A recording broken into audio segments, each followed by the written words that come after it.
everyone, and thank you for coming. As Tom said, I'm Stacey Burrows, and I am the owner and founder of Et Tu Home. So I'm here today to tell you a little bit about us, but a lot about Colette and her collaboration. So Et Tu Home is about a 20-year-old company. Many of you may know us by our parent name, Europe to You, but our product is branded Et Tu Home. And we are a European lifestyle brand where all our product is created in Europe. It's handcrafted, it's fully sustainable. We utilize reclaimed wood and recycled glass, and we're very proud of our products being featured about the hand of the artist. We're all about little individual ateliers, as well as some a little bit larger factories that produce our wood pieces. But every piece is finished by hand. So really, the short story is I'm going to introduce Kathryn Given, who is the senior style editor for Luxe Magazine, and of course, Colette Shelton, otherwise known as COCOCOZY. So they're going to talk to you about collaborations, and Colette is going to share her experience, and I am just going to give my 2 cents about my experience meeting Colette. So it was very early in COVID.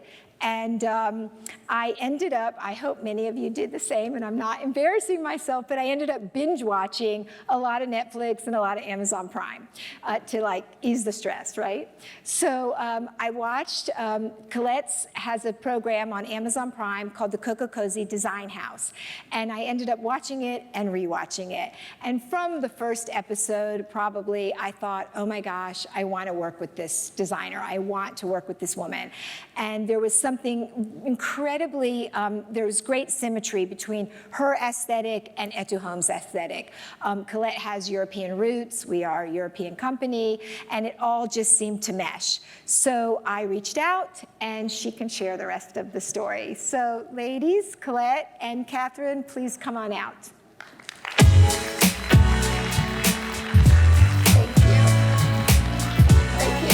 Thank you. Thank you. Gosh, I'm surprised that there are even this many. Exactly, we were deciding on whether swivel stools or seats, and we decided on this. So thank you guys all for coming. I know it's, the first day of market is very overwhelming in the sense that if I were you, I wouldn't be able to sit down for an hour and focus on anything because of all the goodness that's here at market. So thank you guys for coming. Or maybe you want to sit down for an hour. Right, that's true. Thank you guys so much for being here. As Stacey mentioned, I am Kathryn Given, the Senior Style and Market Editor at Luxe Interiors and Design. For those of you who don't know what Luxe is, we are a national network of regional publications across the country covering all things design. But Colette, so excited to be here. I'm so excited to be here too, and I'm really excited to be back at High Point. I probably haven't been here in about 5 or 6 years, so it's really wonderful to be here with everybody. You know, I wanted to just get started just to kind of understand who's in the crowd. How many of you, if you could just clap, are designers, or raise your hand? Let's clap if you're designers. And how many of you have like a store in addition to your interior design business? Oh, okay, small group. Nice, okay. And are there any vendors here? I'm sure they're not because they're busy trying to sell. Oh, there are a few. Okay. Oh, wonderful, hi. So I just, you know, I think that the theme that we're kind of going through today, it's interesting, somebody on Stacey's team named Jasmine, who's our head of marketing, was kind of extrapolating what my story was about. And she said, we were talking about it, and she said, I think at the root, what you're gonna be talking about today is about authenticity. And we're talking about partnerships and influence, but I think authenticity. And so with that, I would love us all just to do a group exercise before we get started, which is, you know, I had a dinner last night with one of my very best friends from college, Amy Oliver. She works for Annie Elliott Design, based out of Bethesda, based out of Maryland, and Amy's in Vermont, and Amy's in the audience right over here. Amy, raise your hand. College friends. And we were talking about your dream self. So if everybody could just close their eyes for a moment, Kathryn included. I'm doing it. And I just want everybody to ask themselves, what is my dream self? I think in the world we all get all this noise about what other people are doing or what I should do, or I'm afraid to say who or what I want to be. What is my dream self? What is my dream goals? And it can be in family or home.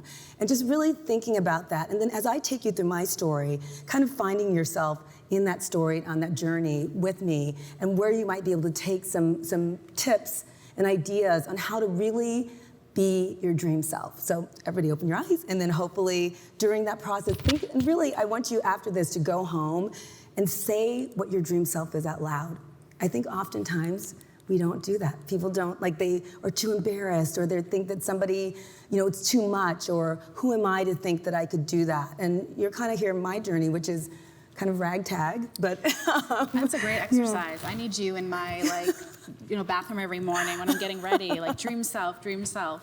I think that's great. But before we dive in, Colette, you wear so many hats, and I just want the audience to kind of really get, to understand all that you do. So I'm just going to say a few words about your background before we really dive into this conversation about growing your business, elevating your business, through creative partnerships. So for a little introduction, Colette is an entrepreneur, product designer, and of course, as Stacey mentioned, an executive producer of a short-form documentary series that launched on Amazon Prime Video called the COCOCOZY Design House. You're the star. Yes. I love that show. Colette, you are also the founder of Chirpyest, an innovative digital shopping platform. And on top of all of that, you're a design blogger. And of course, your blog, COCOCOZY, launched 13 years ago and landed you on the Forbes Top 30 Influencers list. And then, of course, in your previous life, you were a partnership and marketing executive for entertainment media companies like Fox, Lifetime Television, E! Network, even going way back, ABC News. Yeah. So you really do it all, or you have. Yes. But I think, before we dive in, let's start at the beginning. Do you mind just telling people a little bit about how you got started? Yeah, I think that getting started is so important. So the reason why I put up this slide is this is my very first blog post. Years ago, my best friend said, start a blog. I think she was trying to get off the phone with me because I'll tell you one thing that Amy knows. In college, we came up with this thing that I and Amy both have this disease, and it's called OSS, which is oversharing syndrome. So we could, share, and I think I was oversharing with my best friend, another best friend from New York who went to college with me, and she said, can you just start a blog? And so I was like, hung up the phone, and I was like, oh, I don't know what that is. I looked it up, and it said writing and storytelling, and we have been storytelling. We started a comedy magazine in college, and we were on writing for the school newspaper, so we've been storytelling for quite some time. And this is the first blog post. I think a lot of people feel like, and I think I was talking to somebody in the booth earlier today, it was Ina or LaShonda, who was saying that, how do I get started? This is how I started. There were no pictures. I didn't know anything about the world of design. I just remodeled my kitchen 13 years ago in my small cottage in the Hollywood Hills, and I just started. And so I think that a lot of people feel like, do I have enough of the tools before I start? And we started, and I've got to say, that was the first post, and then, now we are, it's a blog, and it's been seen by, millions of people, our content, and it really, we cover fashion, home, beauty, lifestyle, and it really evolved over the years. And, when Forbes magazine recognized, COCOCOZY as one of the top design bloggers, I literally was like, who? Like who? Because it was, was kind of amazing to see that the evolution of just starting and just getting started and putting yourself out there really made a difference. So, that's that. There's your beginning. Yeah, it doesn't have to be so challenging, right? It can kind of just be putting yourself out there. Yeah, exactly. So you also launched, I believe, a product line about 10 years ago, and I want you to talk sort of about how your authentic beginning, being authentic really led to so many further successful partnerships. Yeah. So while blogging, and so just talking about starting too and kind of that dream self and that vision, I'd sat down with this other friend that we went to college with, and she had said, what do you want your brand to be? And I said, I want it to be, I guess this after we had a couple million people all of a sudden following the blog, and I said, I want it to be a blog. I then want to have a product line, and then I want to sell other people's stuff in a store, and then I want to do something that's digital or content like a show, and then I want a magazine. That has yet to happen yet. And so, what I did was I started just drawing. I started drawing and sketching, kind of like easy to remember and easy to use designs and things that I thought were relatable, because oftentimes I found that design was a little bit like, it was a little loftier. So I thought if I could come up with some patterns that were designed designs that were relatable, the people that were new and fresh. These are all copyrighted designs, they're all original, but they have harkened back to things that you've seen before. And I thought if I could do that familiarity and bring that into the home, that would be great. So I started just drawing on graph paper. This is a room I designed that has some of the kind of motifs, but this is my rug collection. And we really just went through, and you can see some of these, one's called Fence, one's called Oxford, and it literally was just drawing and just starting drawing. And so over the years, we ended up with, I have something in my library of like 75 copyrighted designs.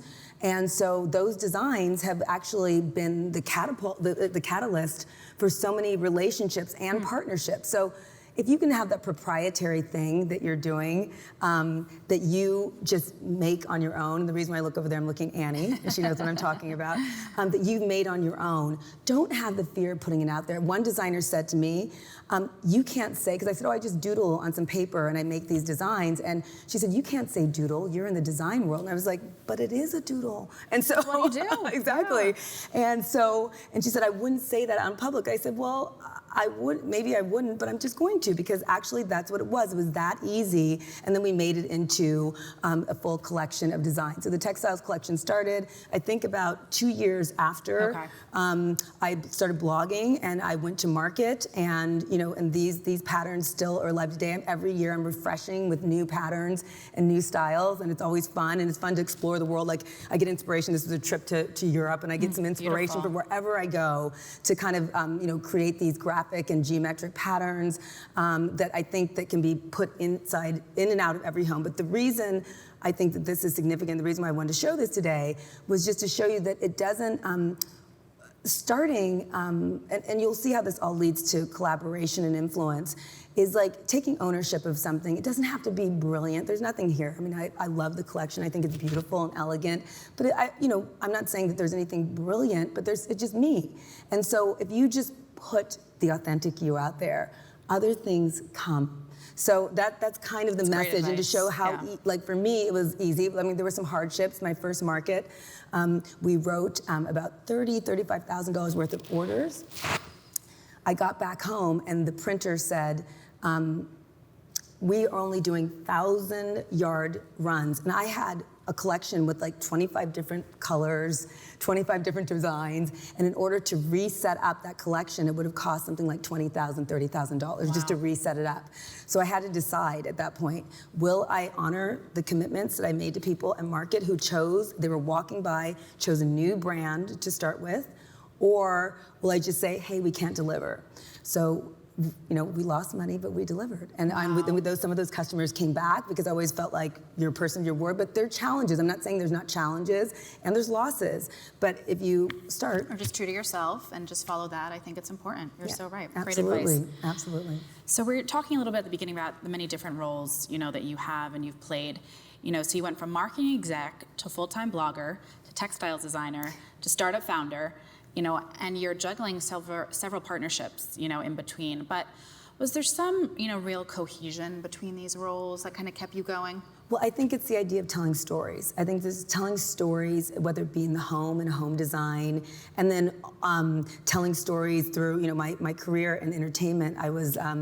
I ended up as the senior vice president at Fox Entertainment, which has shows like 24 or Empire, American Idol, or Family Guy, and The Simpsons. And so I was the senior vice president of the department that was called Marketing Partnerships. And so we worked with Fortune 50 companies like Ford and Microsoft, and we created these large-scale partnerships with shows and these brands. And over the course of I think 12 years there, I brought in about $2 billion in creating these really massive partnerships that really spoke to the brand. And sometimes it was like putting a square peg in a round hole. Sometimes the shows didn't want to do what the brands wanted, and vice versa. So it was like a whole thing, but it really wasn't very successful. And so that idea of collaboration has always been part of what I've done. And even in entertainment, when I was a creative executive, I was the first person at E! Entertainment to create one of these partnerships with a phone brand, because I was going to Europe for a big shoot, and I thought, I need a phone on there. And so I called, I think it was Nokia at the time,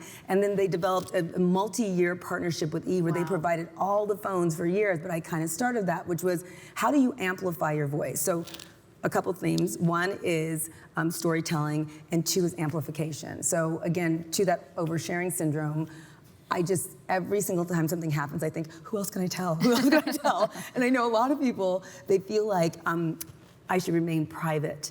And I think that there is a balance. I think that amplification, if you can figure out a way to amplify yourself, and your audience might be 10 people, it might be 15 people, it does not have to be hundreds of thousands, but if you can figure out a way to amplify your story and your authentic story, there is something there that actually gets picked up and noticed. I hear you. Yeah, I think that's important. So I'm sure there's a lot of people out here who are sort of wondering, what types of collaborations can they explore, right, between brands and between influencers? Yeah, so I kind of look at it as there's three ways you can do things. So I view most of you, except for the people up here who are vendors. Is that Cameron back there? Oh, that's Cameron Capel, that she's coming up next. Cameron is, I'll talk about that in a little bit. But I view most of you, and you guys may not view yourselves this way, but I view you as creators and influencers. And so those kinds of partnerships are where you either partner with somebody else that's in your field that's also an influencer or creator, and you both amplify each other's voices, and you do partnerships where they show off something about one of your designs and vice versa. It doesn't have to just be on social media, it can be in real life. And then there's the partnerships that happen where a brand might come to you, and this is not, these are product partnerships I have here, but those kind of collaborations are where a brand comes to you and asks you to amplify what they're doing. And I think it's hard sometimes because you worry, do I want to be associated with this brand? Does it take away from me? Shouldn't I? You know, there's always this dilemma. But I think that these partnerships are a real, true way of amplifying your voice. And so, I think that design, the design work that you all do, there's no one person who's better at design. I don't think that. I think that everybody has a very unique voice and a valid voice, and their voice has value. And it's like, and you will find your audience. And so getting out there with a partner or like-minded individuals in the design world is actually very helpful. The third type of partnership is the kind of partnerships that I developed with A2 Home and Capel Rugs. And those kinds of partnerships are when you and a brand collaborate, really become true collaborators on new product. And this has been one of the most exciting things that have happened. And so let me just go back to what happened when I started the product line. No experience. Wow. And somebody said, oh, you're not, like I didn't go to design school. I learned about design over the last 13 years of writing about it. And I mean, I'm sure as well you, Kathryn. Me too. Yeah, exactly. Yeah, So that's how you learn. That's it, that's how you learn. And so I, by putting myself out there with this product line with these so-called rudimentary designs, Capel Rugs approached me something like, is it 10 years ago, Cameron? So about probably 8 years ago or 10 years ago, and they came to my first trade show. They saw the collection, and then I ended up coming to where they are here in North Carolina, and we talked about collaborating, and it became a rug collection. Now this might be our 5th collection or something that is launching this season, and it's just been, I found this wonderful partner in America's oldest rug company, Capel Rugs, 100 years old, and it was like this East Coast company and a California designer came together in this wonderful collection. And this year we're actually launching, these are our new rugs for this season, which I'm really excited about. Like we've done a lot of color, and this year we're doing a lot of, and it kind of vibes with A2 Home, a lot of neutrals. And I think it's because, after everything that we've all been through, everybody just needs a breath. to breathe a little bit, right? Yeah, exactly. Yeah, just surround yourselves with things that are comfortable and soft, right? Yeah, exactly. I agree with you. So these product collaborations have been, I've done a bedding line, I've done a few other things. I had a partnership with Tommy Hilfiger where I actually created pillows and rugs for their their stores in North America. And we did that in conjunction with Capel. Poor Cameron has had to ship rugs to stores all over the country. And I'm calling her, I'm like, tomorrow. And so we've done some really interesting things, but it was all based on me taking that risk and actually not listening to that woman that said, you can't do that. Don't listen to that voice, right? Yeah, you can do it. Yeah, you can. And also putting it out there and saying, I can do it. And it may manifest in a really kooky way that you never thought, but it will. I like that advice. So I think it's important to note too that not all partnerships are about generating sales, right? Brand awareness, other components, there's a lot that goes into that. But I'm curious to get your take, because clearly you're such a pro. Like, what do you think about? Like, what's the end result that you want to get out of a partnership? And then how do you measure success too, right? Well, that's exactly what you said. Success, each partnership is different. So, so for me, I look at whether I kind of align with the partner and whether we can maybe have a shared vision. And I feel like, you know, when I first worked with Capel Rugs, we met and I was like, they're wonderful. I thought it was an interesting combination, an interesting story. This new, almost like new blogger with this 100-year-old company coming together from coast to coast. And I actually envisioned the story that it told. And so when really, right from the beginning, you could kind of see it? Yeah, actually I did, yeah, I did. And I look back at Cameron. And then also with A2 Home, it was kind of like, I met Stacey, you know, on a Zoom call. So Stacey and I, this is our first time meeting in person, but we are like best friends because we really did get to know each other on hour-long Zoom calls. And it was just, she would call and ask about all kinds of things. And we would just have these very long conversations. And when I met her, I recognized, and I saw actually what she was presenting online, her social presence, her team has done, she and her team have done a beautiful job of what they curate and what they brought to this country from Europe. And I was like, this is along the lines of the aesthetic that I like. So when I'm looking at a partnership, I'm thinking, how can we work together? What story is there? Okay. And then how can we maybe elevate each other? And so we love, like at COCOCOZY, we love talking about our A2 Home collection and our Capel Rugs collection, because I think that it's a fun thing and it's something that's, you know, part of our kind of our essence. And I would say this too, think about authenticity. Like think about like, you know, it's really easy just to grab at whatever somebody puts in front of you. And I've had to say no a lot. So when you're deciding, and I'm not saying, you know, I did make one mistake saying no. When I was at that first trade show, not the buyer who's speaking tomorrow, the next day, but the buyer for Amazon came by. And this is like 10 years ago.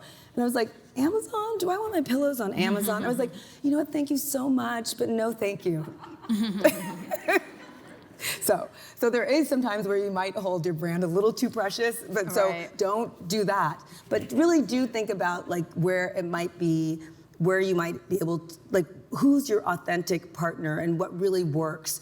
But I would say too, don't overthink it as well, because there can be some great things that you may not even know yet that are on the horizon, and it might be something that you've never even thought of. But just being authentic to yourself, and then also not overthinking it too much.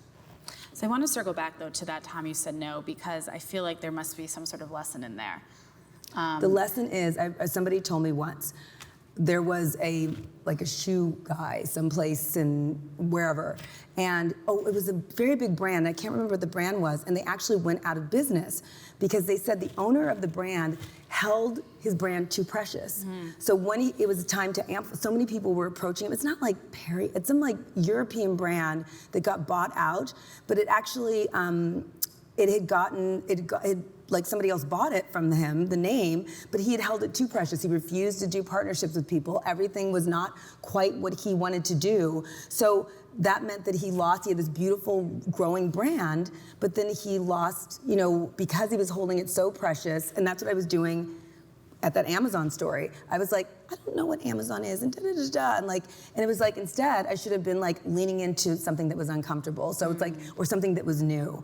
And so I think the story is, you know, speak to what your voice is, but sometimes challenge your voice a little bit and say, what's a little bit out of my comfort zone? What new can I learn? And you know, hindsight is always 20/20. Of course. And Amazon is all around us.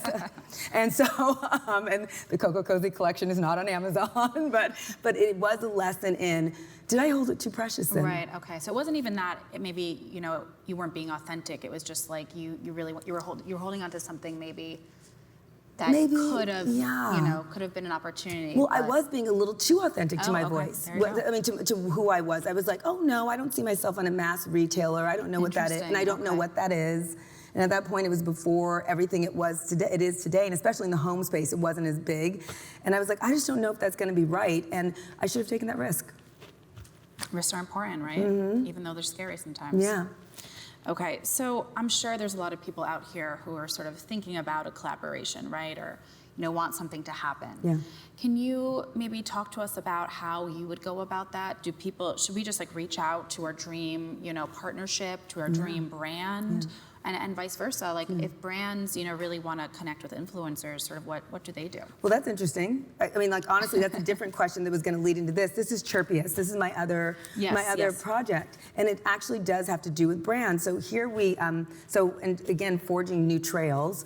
I decided as an influencer, I had a lot of knowledge of working with brands, and I was like, but I'm an influencer, but all you guys are. So how could I empower millions of people potentially to work with brands? So I started a platform called Chirpyest where we're working with about 900 brands, about 150 or 200 are home brands.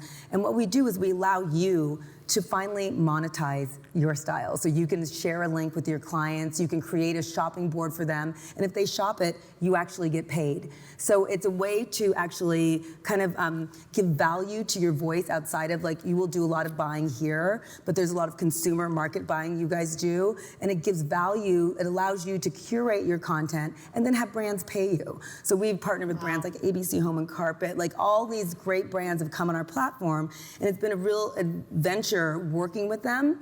But I think the brands are actually looking to, and this is Chirpyest, the full platform. We're fashion, home, beauty, lifestyle. So there's a whole new thing I started. We have how long has this been going on? So July, the prototype went up. We have several thousand people on the platform already. Okay. We have 800 brands live. And so we're working with Pottery Barn as well. And so we really made an effort to bring in as many brands as possible. The idea was empowering you guys on how to know that your consumer and decor advice has lots of value. And so like, this is a shopping board that you can curate where you can actually pull products from other places. If somebody shops this board, my board today, I will make a commission. So please check out Chirpyest, but you will see that this is that idea of giving you guys the power to be an influencer. But then to go back to your question, how people might get started. To get started, I think that it's again finding that thing that is really you, because I think people are naturally attracted to that. Like I see Joe and McCall here in the audience from H2 Home. I think people are attracted to you being authentic. So at the core, I'm not saying strip away everything you've done.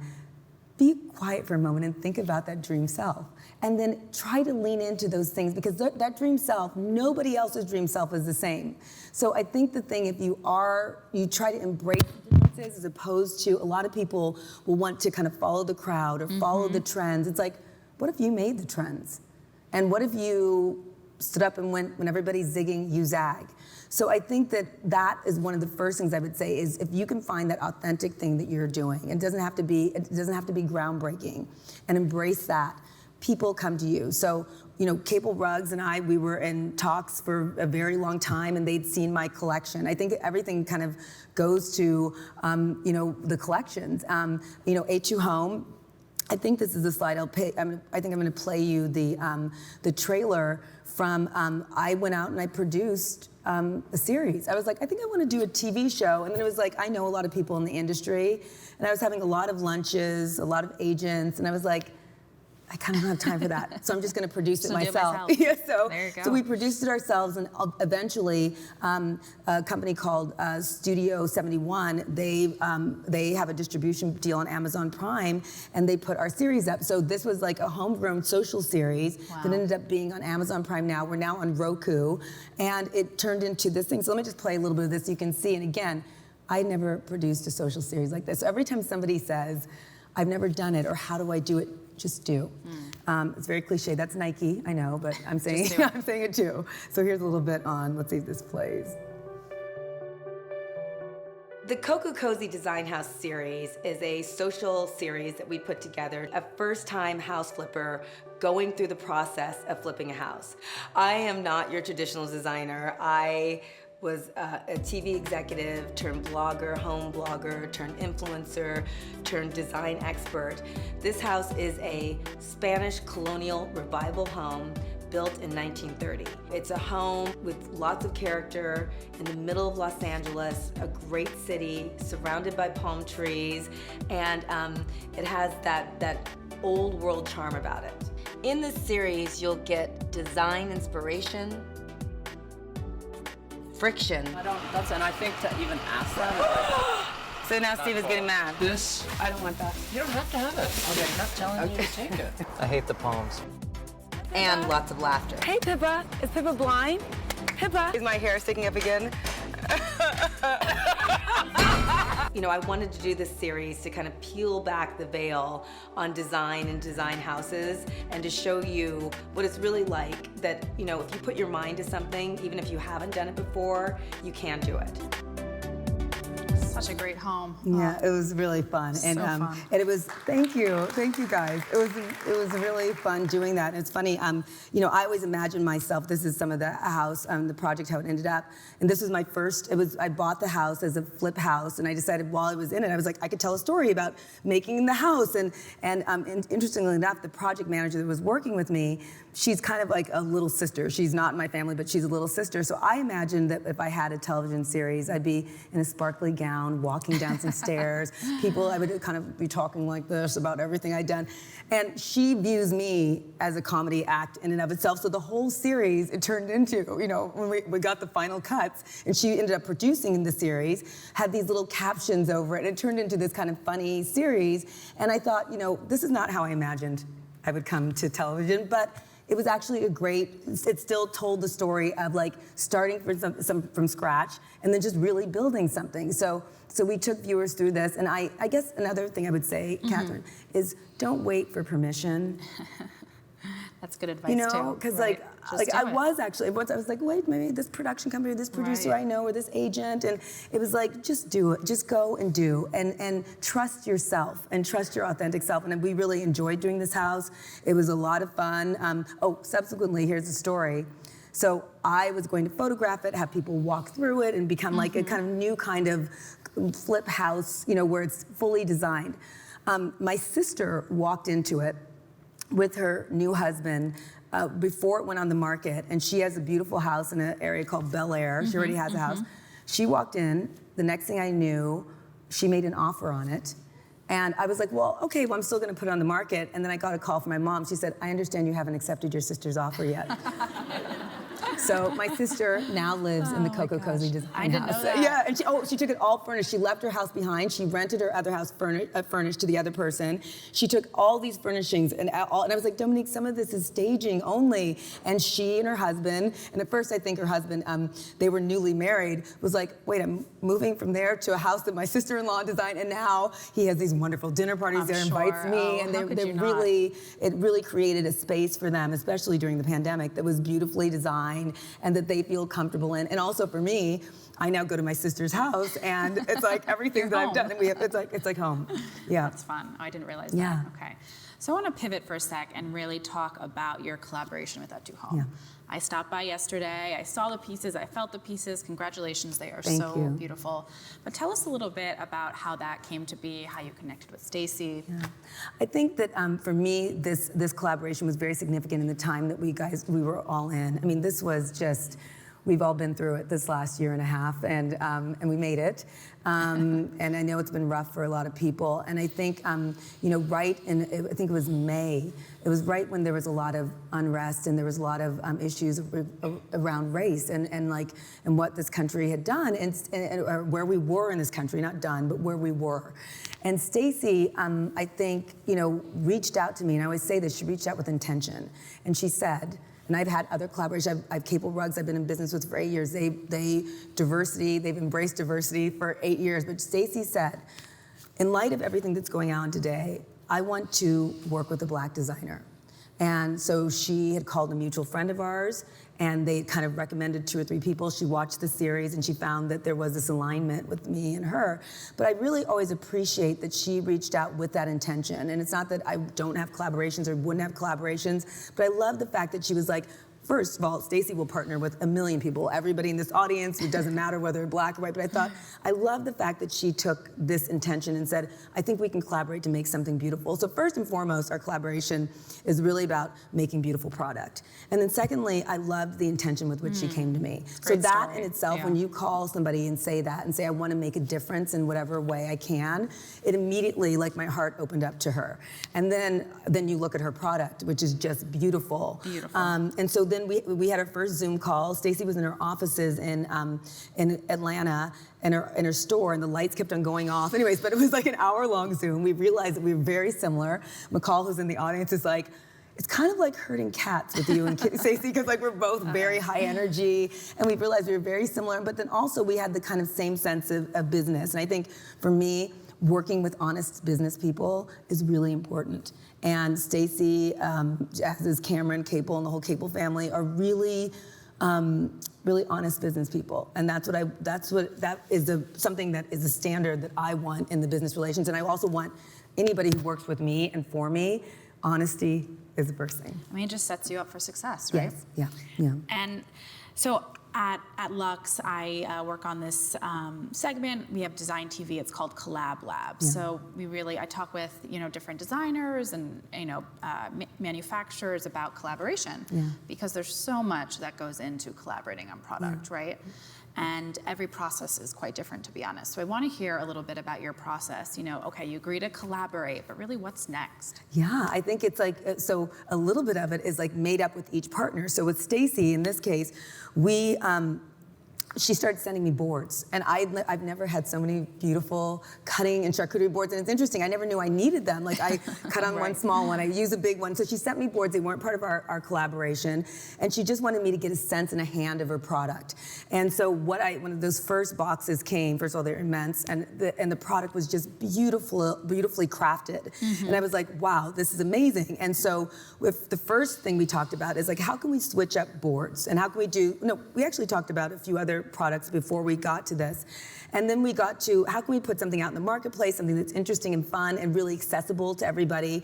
And she has a huge line of beautiful European-made boards that were made in Hungary.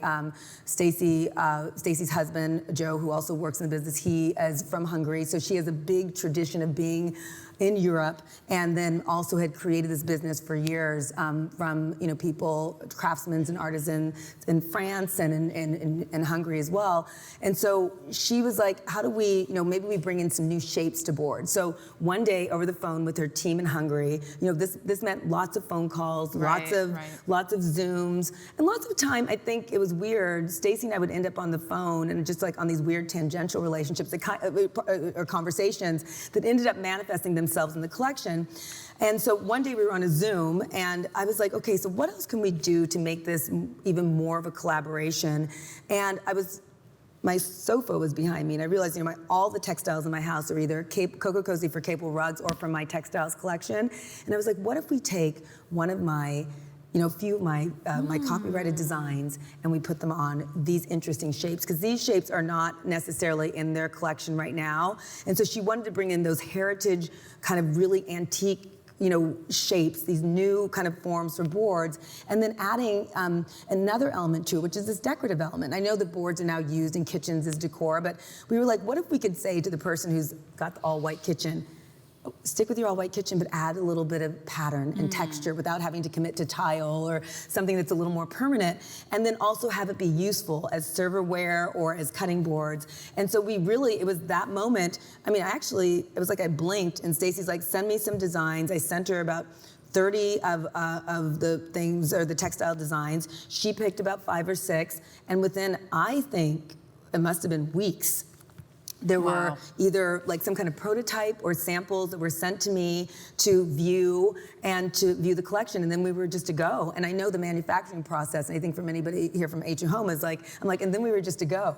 Like I said, ago, they really labored and got everything together, and then the collection, launched this summer, and now it's here to you guys, and it's been a real fun process getting to know somebody else. And so think about collaborations in two ways. One, everybody wants to just, money is not always the goal. There you go, yeah. So at the end of the day, and I know Stacey and Joe and the HM team, yes, we're a business.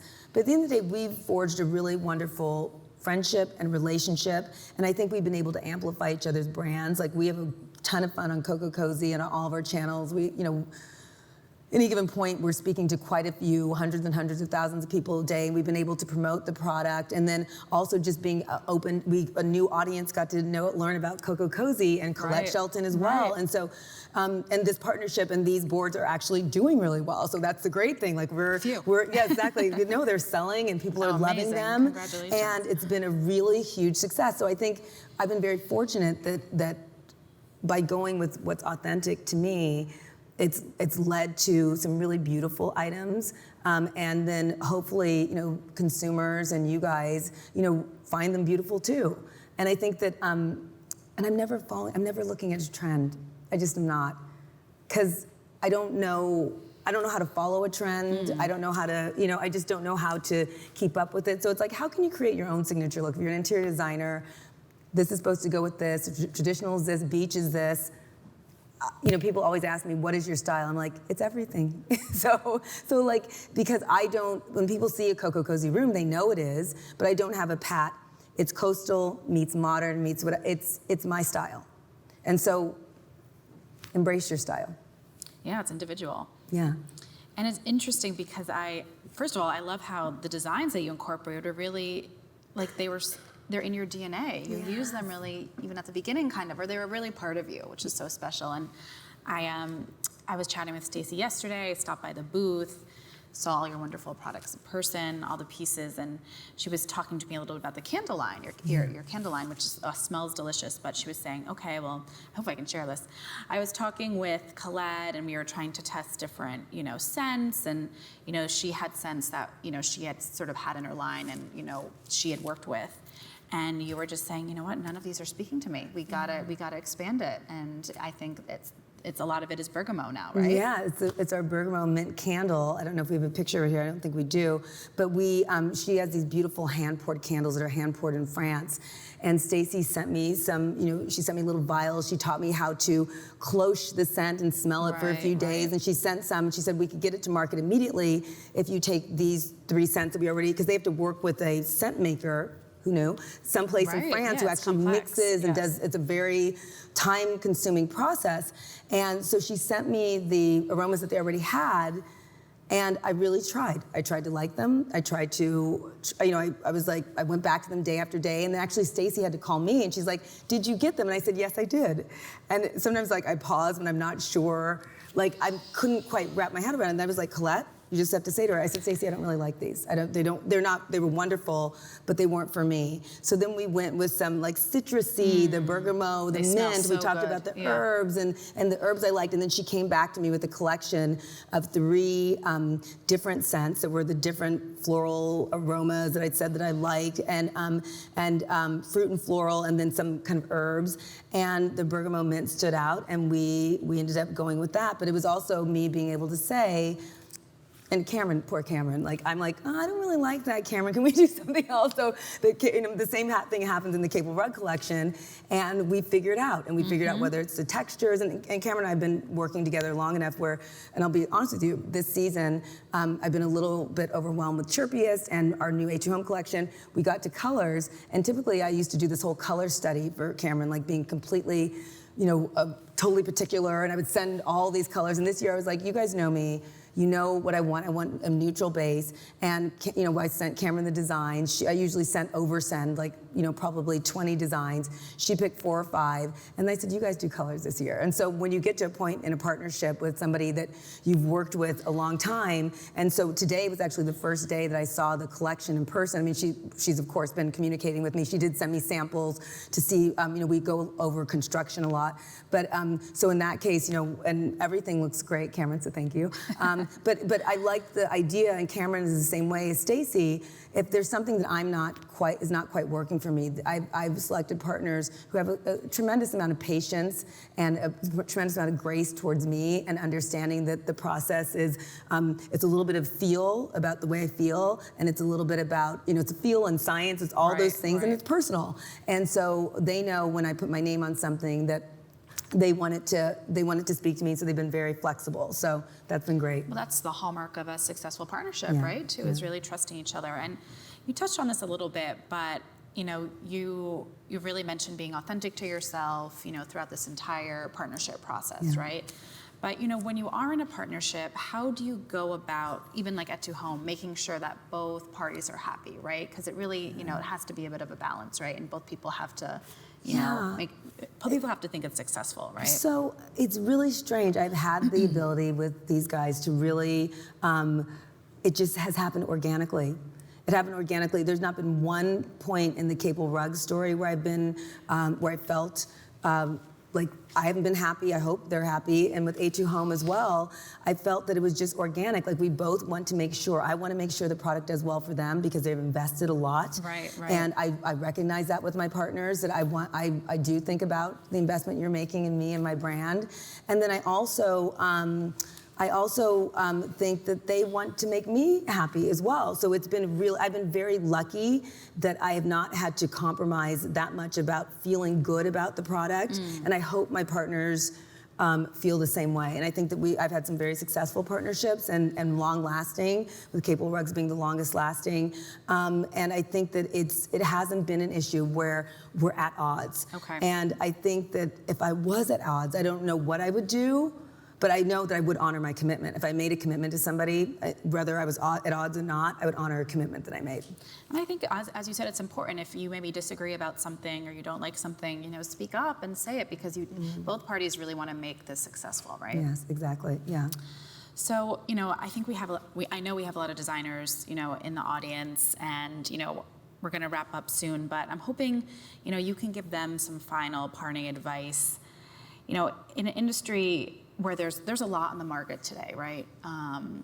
What's your advice to people, to influencers, and also to brands? How do you approach connecting? How do you approach collaborating? And to those people who do feel like there's so much on the market, what do you think? I want to get your take. I think that sometimes people are always preparing to approach. Oftentimes we just, I've had this exercise with Chirpyest lately where we've been trying to set up the right way to speak to certain people. And finally the other day I was like, you guys, we'll never get exactly right in our planning. Just start reaching out and start speaking to people. I said this to my marketing team. And so I think that for me, I've never been shy about, it's weird, I'm shy in other areas, but something to do with design, I think I kind of have a little design geek mode where I'm like, oh my gosh, this is so exciting. And so that's why I'm very impressed that you guys are able to sit calmly in one place with all this goodness in the market, because I would be like jumping up and down. So I just think that that idea of just really being, just starting. So I think that we can do all the planning that we can. If you see somebody, especially with the age of social media, that you like what they're doing, reach out to them. Maybe 10% of them will reply, but that's okay. So it's really having that bravery. It's about going out and just approaching, whether it be, if you're an influencer, or I'm calling all of you designers influencers, I'll just call you designers. If there's a brand you want to work with, reach out to them. If there's 10 brands, reach out to all 10, and you might get something back. So a lot of it is, how can you, I didn't think the COCOCOZY Design House series would end up on Amazon Prime. I actually was like, I don't care what ends up, it's gonna be on my social, I need it for this. Right. And then actually in the process, I knew a guy that was at Studio 71. I said, I have this series, and I reached out to him. And he was like, we are not going to put it on TV, but we have this Amazon Prime channel, and we'd love to, Amazon Prime loves it, so we'd love to put it on. And so I reached out, and the only way, so one of my friends said to me, you know what happens to, she was trying to get me to go out with a bunch of friends, and she said, you know what happens to single girls that sit at home? And I said, no, what? And she said, nothing. So the point is, is that, advice, if you're like, what happens if I do this? What happens, whatever, this could happen. And a lot of times there's gonna be some disappointment, but it's like, how do you, I have another friend who has a podcast called She Says, and she always calls it stepping over the nose. How do you step over the nose? And the no's can be a little bit debilitating. Somebody saying, no, you can't do no, no, no. But if you can step over them, look at what you learned, and keep on going towards that dream self that we talked about in the beginning, and that authentic voice, and not having fear. I think fear. You'll never know unless you do it, right? Yeah. I think that fear. So getting comfortable with the uncomfortable. So that's a big thing. We're all fine with working out at the gym. Well, sometimes I'm fine with working out at the gym, but working out and us getting sore and uncomfortable, and then for the end result being really good. but for some reason in our lives, and it has something to do with like us saying what we want, it gets uncomfortable. So how can you get, it's okay to feel uncomfortable. How can you decide, like, I'm okay when I'm straining with the trainer. You'll see on COCOCOZY's Instagram, like my trainer's constantly videotaping me, which I think is kind of whatever, Ben, if you watch this later. And I'm like, you know, it's like, how do you get, I'm fine with working out and feeling uncomfortable, and that's okay, but if in business somebody says, get uncomfortable or do something that's out of your comfort zone, or this might hurt you in the long, you would say, no, I'm not gonna do it, I'm afraid.